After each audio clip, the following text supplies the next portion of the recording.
Komisi 3 DPRD Tabalong menggelar rapat kerja bersama Dinas Perumahan Pemukiman dan Pertanahan Tabalong pada 9 Januari 2020.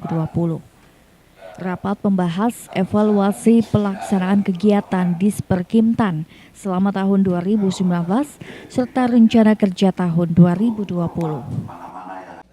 Salah satu yang menjadi fokus evaluasi dari DPRD adalah terkait persiapan lahan bagi pembangunan.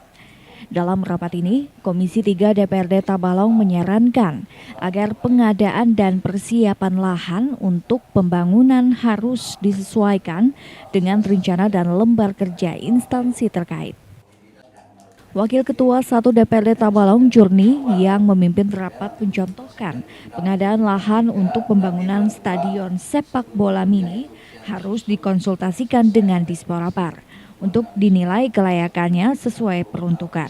Hal tersebut menurut Jurni untuk memastikan hasil pembangunan sesuai kebutuhan dan benar-benar dimanfaatkan masyarakat. Lahan bukan masalah untuk lapangan sepak bola mini aja, Pak. Kami menginginkan semua kebutuhan sifatnya akan lahan itu kami meminta semuanya permohonannya itu harus masuk ke bidang teknis masing-masing. Umpama lapangan bola itu harusnya masuk dulu ke Dinas Pemuda dan Olahraga. Jadi mereka itulah yang menilai layak tidaknya itu untuk dibebaskan. Seperti umpama untuk bangunan sekolah, itu yang layak menilainya Dinas Pendidikan. Supaya nanti tanah yang kita ganti itu betul-betul dimanfaatkan. Kepala Disperkimtan Hamidah Munawarah mengatakan usulan dan rekomendasi yang diberikan DPRD akan menjadi dasar menjalankan program di 2020. Lebih jauh, ia berharap anggota legislatif dapat mendukung program daerah ke pihak kementerian atau pemerintah provinsi. Dari pembahasan tadi, artinya kami sudah sampaikan juga permasalahan-permasalahan yang ada di Dinas Perumahan Rakyat, Permukiman dan Pertanahan. Artinya mereka kalau ada usulan support untuk membantu kita, baik itu di kementerian maupun provinsi. Dalam rapat ini, Disperkimtan Tabalong juga memaparkan rencana kerja tahun 2020 yang dibahas bersama DPRD, sehingga hasil pembangunan sesuai peruntukannya. Maimun, TV Tabalong, melaporkan.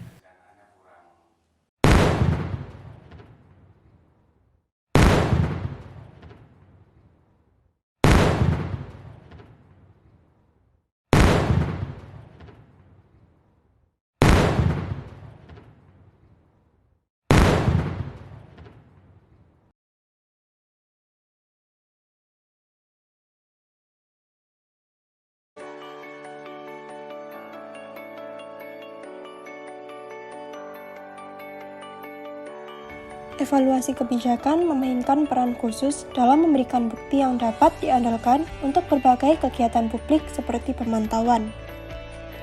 Negara-negara menghadapi beberapa tantangan dalam memfasilitasi evaluasi kebijakan publik, termasuk keterbatasan sumber daya manusia dan kurangnya bukti yang jelas. Evaluasi kebijakan merupakan suatu kegiatan yang dilakukan dalam rangka melihat implementasi, kemudian melakukan penilaian terhadap jalannya suatu kebijakan. Apakah kebijakan tersebut sudah terrealisasi dengan baik atau belum?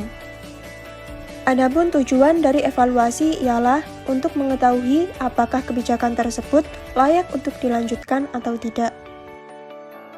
Terdapat 6 indikator dalam evaluasi, antara lain ialah yang pertama, efisiensi.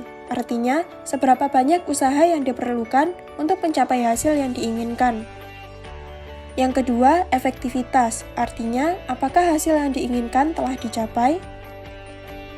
Yang ketiga adalah kecukupan. Artinya, seberapa jauh pencapaian hasil yang diinginkan untuk memecahkan masalah. Yang keempat, perataan. Artinya, apakah biaya manfaat didistribusikan dengan merata kepada kelompok-kelompok yang berbeda? Yang kelima, responsivitas. Artinya, apakah hasil kebijakan memuaskan kebutuhan, preferensi, atau nilai kelompok-kelompok tertentu? Dan yang terakhir adalah ketepatan. Artinya, apakah hasil atau tujuan yang diinginkan benar-benar berguna atau bernilai?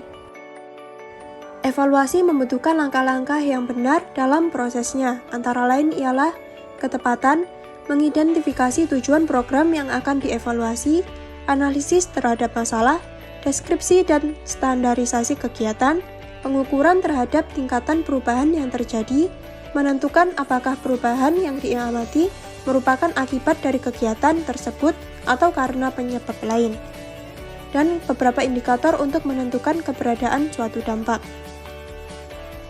Evaluasi bertujuan untuk menentukan tingkat kinerja suatu kebijakan, mengukur tingkat efisiensi suatu kebijakan, mengukur tingkat keluaran atau outcome dari suatu kebijakan, mengukur dampak suatu kebijakan, untuk mengetahui apabila terjadi penyimpangan, dan sebagai bahan masukan atau input untuk kebijakan yang akan datang. Selanjutnya, evaluasi memiliki 3 pendekatan, antara lain ialah yang pertama, pendekatan evaluasi semu. Artinya, pendekatan yang menggunakan metode-metode deskriptif untuk menghasilkan informasi yang valid dan dapat dipercaya mengenai hasil kebijakan tanpa berusaha untuk menanyakan tentang manfaat atau nilai real dari hasil-hasil tersebut terhadap individu, kelompok, atau masyarakat secara keseluruhan. Yang kedua, ada evaluasi formal. Evaluasi ini merupakan pendekatan yang menggunakan metode deskriptif untuk menghasilkan informasi yang valid dan cepat dipercaya mengenai hasil-hasil kebijakan, tetapi mengevaluasi hasil tersebut atas dasar tujuan program kebijaksanaan yang telah diumumkan secara formal oleh pembuat kebijakan dan administrator program. Dan yang terakhir ada evaluasi keputusan teoritis, artinya pendekatan dengan menggunakan metode-metode deskriptif untuk menghasilkan informasi yang dapat dipertanggungjawabkan dan valid mengenai hasil-hasil kebijakan secara eksplisit dinilai oleh berbagai macam pelaku kebijakan. Selanjutnya terdapat 4 tokoh dalam perkembangan evaluasi kebijakan. Yang pertama adalah Harold Laswell yang mengemukakan bahwa ilmu kebijakan adalah kontekstual, multimetode, dan berorientasi pada masalah. Terdapat 2 pendekatan dalam mengkaji kebijakan, yaitu knowledge of the policy process dan knowledge in the policy process.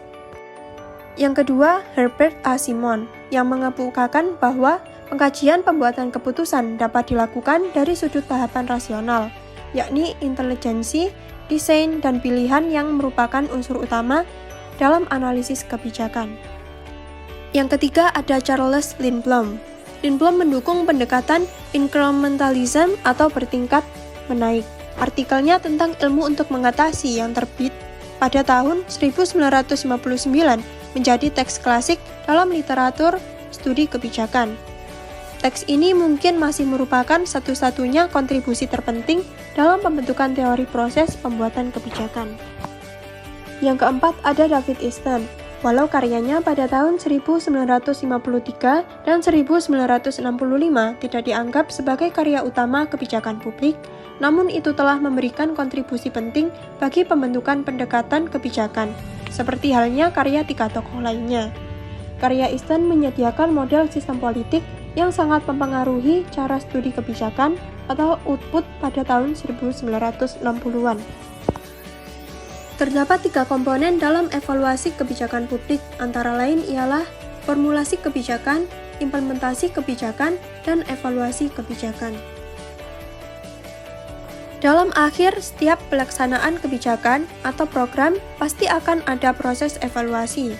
Evaluasi program sendiri merupakan kegiatan untuk mengumpulkan informasi tentang bekerjanya suatu program pemerintah, yang selanjutnya informasi tersebut digunakan untuk menentukan alternatif atau pilihan yang tepat untuk mengambil sebuah keputusan. Evaluasi program mengacu pada indikator input, proses, outputs, dan outcomes. Evaluasi program dilakukan secara bertahap, antara lain ialah evaluasi pada tahap perencanaan atau ex ante, evaluasi pada tahap pelaksanaan atau ongoing, dan evaluasi pada tahap pasca pelaksanaan atau ex post. Evaluasi program bertujuan untuk mengetahui dengan pasti apakah pencapaian hasil, kemajuan, dan kendala yang dijumpai dalam pelaksanaan program dapat dinilai dan dipelajari untuk perbaikan pelaksanaan program di masa yang akan mendatang. Evaluasi program menyajikan berbagai data yang dibutuhkan untuk menentukan apakah pelaksanaan suatu program harus dilanjutkan dan informasi tentang unsur-unsur setiap program serta gabungan antar unsur program yang paling efektif berdasarkan pembiayaan yang diberikan. Terdapat 5 model dalam evaluasi kebijakan, antara lain ialah model evaluasi berbasis tujuan, model evaluasi bebas tujuan, model evaluasi responsif, model evaluasi formatif dan sumatif, dan model evaluasi konteks, input, process, and product atau CIPP. Evaluasi kebijakan publik memerlukan strategi agar berjalan dengan lancar. Strategi evaluasi kebijakan publik merupakan rumusan perencanaan komprehensif tentang bagaimana cara pemerintah dalam mencapai tujuan dan sasaran dengan efektif dan efisien. Hal tersebut dapat dilakukan dengan identifikasi masalah kebijakan, penyusunan agenda, perumusan kebijakan, pengesahan kebijakan, implementasi kebijakan, dan evaluasi kebijakan. Evaluasi kebijakan publik dilakukan untuk memberikan kontribusi upaya, klarifikasi, dan kritik atas nilai yang mendasari pemilihan tujuan dan target. Evaluasi juga dapat mengkritisi secara sistematis kesesuaian antara tujuan dan target yang ingin dicapai dengan tindakan kebijakan. Selain itu, evaluasi juga bertujuan untuk memberikan informasi yang valid tentang kinerja kebijakan, serta mengungkap sejauh mana ketercapaian kebutuhan dan nilai melalui tindakan kebijakan publik.